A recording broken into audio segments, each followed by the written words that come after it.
welcome back to the Dear Herbalist Podcast, where science, tradition, and clinical practice meet to help you understand what's really happening inside the body and how herbs can support that process. If you are new here, you are most certainly welcome. And if you're a returning listener, thank you so much for your continued support. I am your host, Justaria, and tonight we're going to talk about something that comes up every single fall and winter: immune boosting herbs.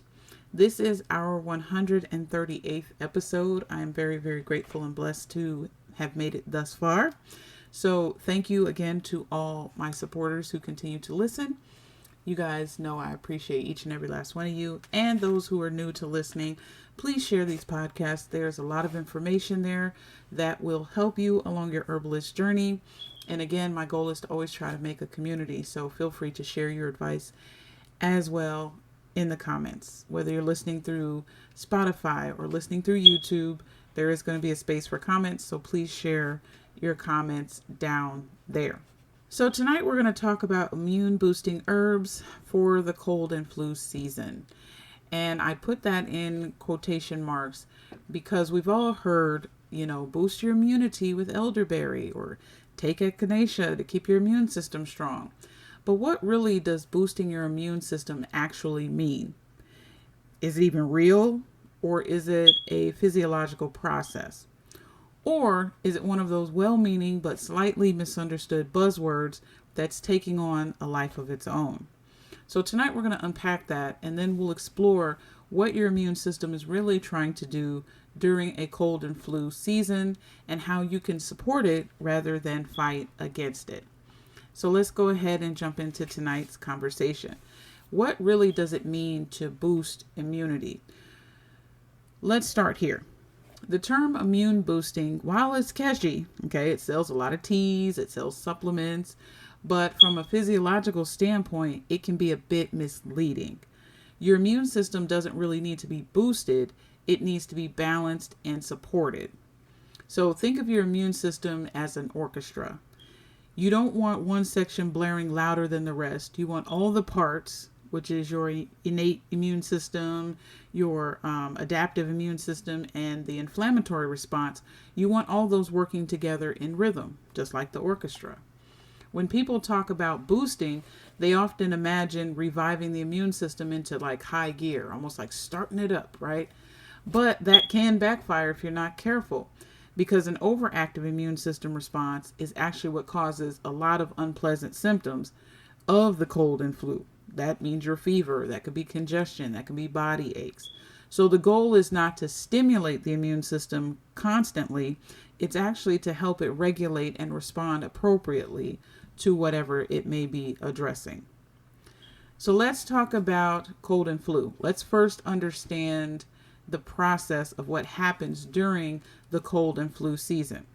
So you ask yourself, what is my body actually doing when I catch a cold or when I have the flu, right? And we always talk about catching a cold. That one's kind of an interesting buzzword as well. But both are respiratory infections. Colds are typically caused by a rhinovirus or coronaviruses, and the flu, of course, by the influenza virus. Once the virus enters into your respiratory tract, your immune system detects foreign proteins on the viral surface, and it launches an inflammatory response to fight it off. So here's what's really happening. Your innate immune cells, like your macrophages and your dendritic cells, they're the first responders. They release cytokines which signal inflammation and then recruit other immune cells. Your adaptive immune system, the B and T cells, they begin to form targeted antibodies. At this point, a fever happens, and it helps to make the body less hospitable to viral replication. So it raises your body's temperature. And then, of course, here comes the mucus, right? Mucus is short to follow. Mucus traps in the pathogens so that they can be expelled from the body. So this is why you have a lot of drip. So those symptoms that you're feeling is not the virus hurting you, that's your body actually healing itself. And that's one of the things that are most misunderstood about colds and flus and how they work. So a lot of people are like, oh, get rid of the drippy, runny nose and, lower your fever back down. Obviously there's danger zones in terms of fever. But for the most part, a fever happens because it wants to heat the body up and make it less hospitable so that the virus cannot replicate, meaning that it cannot continue to recreate itself. So our herbal goal as herbalists is not to stop that process. It's to provide support to the body so that it can do its job efficiently without any excessive stress. So as herbalists, this is how you have to look at it. Even if you're not an herbalist, parents at home who have children, or yourself, husband, spouse, girlfriend, wife, whoever, these are how you have to look at that. So let's change the conversation away from boosting, and let's talk about how to support your immune system. So instead of asking, how do I boost my immune system?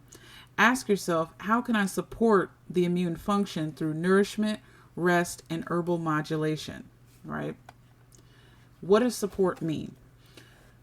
These are how you can support. 1, ensure that the body has nutrient reserves, vitamins A, C, D, zinc, and selenium. These are all critical to immune signaling. And if you don't have these nutrients, you can get these through soups and teas, these type of things, fresh green vegetables, all this type of stuff. So consider that. Make sure that the body has enough nutrient reserves. 2, manage your stress, because cortisol actually suppresses white blood cell activity. 3, maintain a healthy microbiome in your gut. So 70% of your immune system cells reside in your gut. So if you are having gut issues, you may want to consider creating a healthy microbiome, eating some kimchi, fermented foods, sauerkraut, sourdough breads, these type of things to help really rebalance your gut if there are issues. And if you're eating a SAD, standard American diet, 9 times out of 10, there are some gut issues there, leaky gut, these type of things. So you want to address those as well. And having those type of issues are probably the reason why a lot of people aren't able to move past the cold and flu like they would like to, because these type of things aren't typically being considered. And then number 4, using herbs that are immunomodulatory, meaning that they balance the immune activity rather than overstimulating it. Some people, they just want to jerk their immune system into overdrive, and that's just not a good idea. Don't do that. So let's look at some immune supportive herbs and their roles. Okay, let's look at some herbs that will actually help the immune system function intelligently and not aggressively. Again, that's not the goal. Number 1 is astragalus. Astragalus is a true immunomodulator. It strengthens your immune resilience over time. It also supports your white blood cell production and your macrophage activity. It is best used preventatively and not during an active infection. So if you want to ask, what do I take beforehand? Astragalus. Studies show astragalus polysaccharides enhance natural killer cell activity and antibody production. Number 2, echinacea. And I'm sure you've heard of echinacea a lot being thrown around as well. It's often misunderstood because it doesn't boost the immune system endlessly. It actually modulates the cytokine signaling and increases phagocytosis in early infection. It's best taken at the first sign of your symptoms to shorten the duration of those symptoms. And there's a lot of, again, randomized clinical trials that show that it can reduce the duration of colds by up to 1.5 days if you start echinacea early. Number 3, another one that is commonly known, is elderberry. Elderberry is rich in anthocyanins and flavonoids that block viral attachment to cells. So you do not want these viruses to be able to attach to your cells. And elderberry is one of those that the chemicals within the elderberry is one of those things that help block the virus's ability to be able to attach to your cells. It's also antioxidant, anti-inflammatory, and it's shown in studies to reduce flu symptoms the duration of it, as well as the severity of it. And the other thing is that it works synergistically with vitamin C and zinc.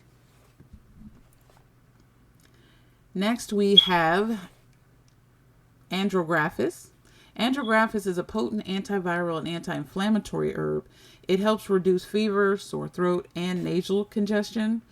And there are clinical trials in humans that show that it reduced the intensity and the duration of an upper respiratory infection. And then last, which is one that I love so much, I put it in my own formulation, okay, is Tulsi. Tulsi is adaptogenic, it's antimicrobial, it supports immune resilience through stress modulation and antioxidant support, and it helps balances cortisol and immune responses. And it's especially helpful during chronic stress seasons. Get you some Tulsi. I cannot stress it enough. I love Tulsi. It is delicious. It is nutritious. Get you some Tulsi, okay? So, supporting the body's natural process. Let's move on during that time. Let's dive in a little deeper with that particular topic. During an infection, your goal as an herbalist or even a wellness practitioner isn't to fight the virus directly. It's to create the internal environment where your body can do that efficiently. So a lot of times people look at the herbs kind of like the weapon that annihilates the boogeyman and that type of thing. But it's not necessarily that. Your body is what is responding to the infection. Your body is the one that's fighting off the infection, or it's eliminating the viruses and all that through the cells and things like that. It's fighting those things. That's what the body is doing.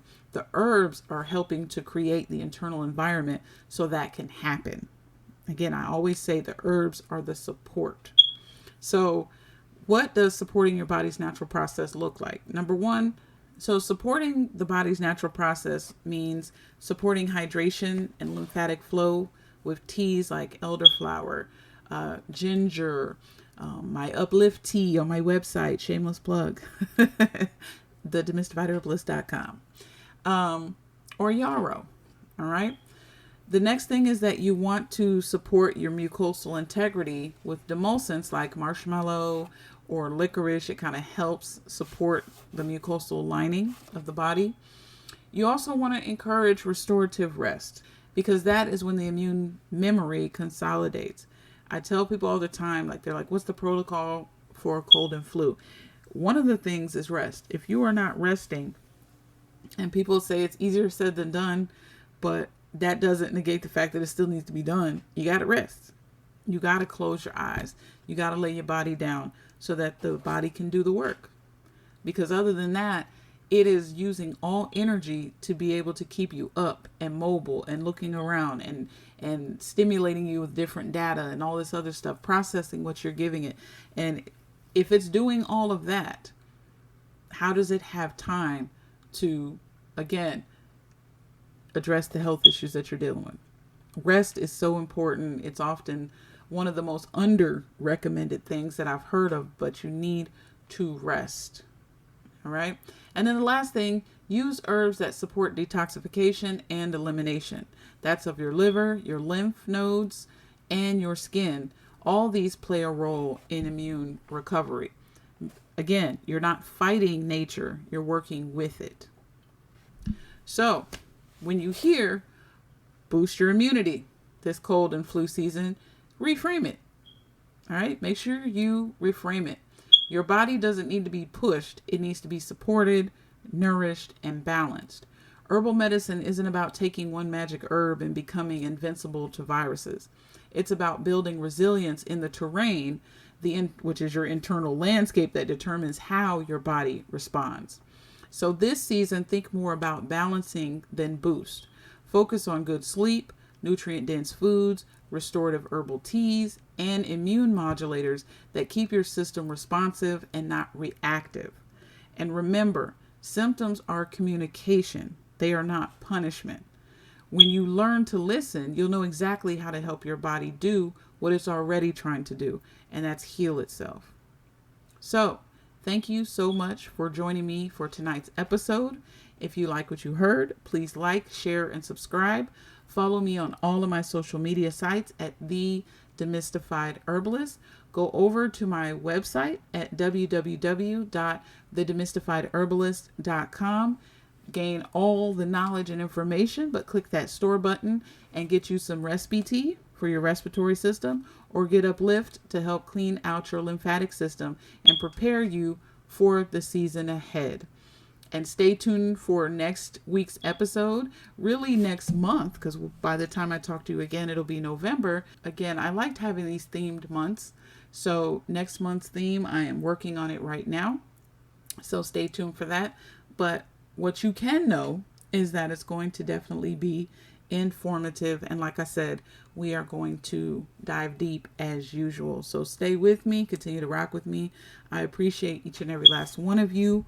Always, thank you so much for listening. Share it to somebody, or with somebody, I should say, that you feel could benefit from it. And until next time, family, I'm out.